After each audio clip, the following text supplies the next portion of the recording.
Gathered friends, listen again to our legend of the Bionicle. Hello everyone, it's Fayroth, and here on Amaja-Nui Tales, we will be checking out all the different locations within the Matoran Universe and beyond. Today, we will be visiting the headquarters of the Dark Hunters, the Island of Odina.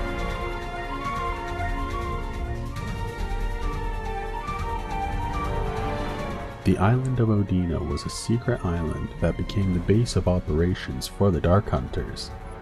The landscape was covered with tall cliffs made of black stone that rose hundreds of feet on every side of the island. These cliffs blocked the interior of the island from the outside. An upper plateau of the island was connected by a single pathway that led to a coastline called Nidhiki Beach. This sandy location was where the treacherous Toa of Air Nidhiki was mutated by Artakha. Odina also had mountains covered in snow. To the north, the island was barren and empty. However, to the south, a large, towering fortress with a training ground covered much of the landscape. This fortress was considered to be impenetrable and was loaded with traps, dead ends, and prisons that made it difficult for intruders to go in and out. It was also said that the hallways of the building can change configurations depending on the thoughts of the leader of the Dark Hunters. Outside of the fortress is a courtyard where Dark Hunters train with each other to prepare for their next missions. Odina was created by the Great Beings during the construction of the Matoran Universe. Originally, the island had a native population and various types of Rahi. The future leader of the Dark Hunters, the Shadowed One, and his close friend, codenamed Ancient, searched for a location to establish their new organization.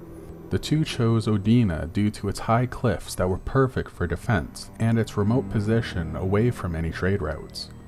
Together, they proceeded to kill and drive off the natives and Rahi, sparing the bat-like cliff screecher from the slaughter. The two then constructed the fortress that became the headquarters for the Dark Hunters. The Brotherhood of Makuta assigned Makuta Vampra to supervise the region around Odina, but the Dark Hunters were able to maintain their secrecy. The mercenaries began recruiting members into their group by bringing them to the island. To avoid disclosing the location, the recruits were either blindfolded or knocked unconscious before being brought to Odina.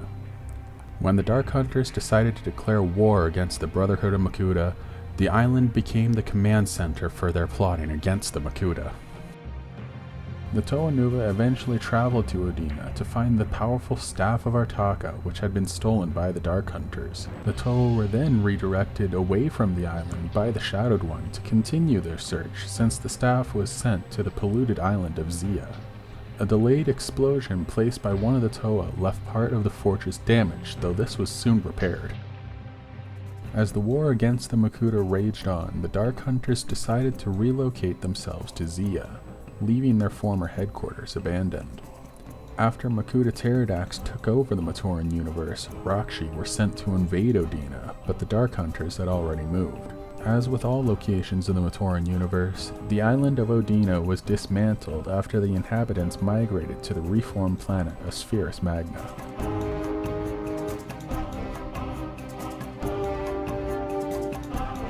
If you'd like to see more tales, check out our channel and our videos. Thank you so much for watching. This is the way of the Bionicle.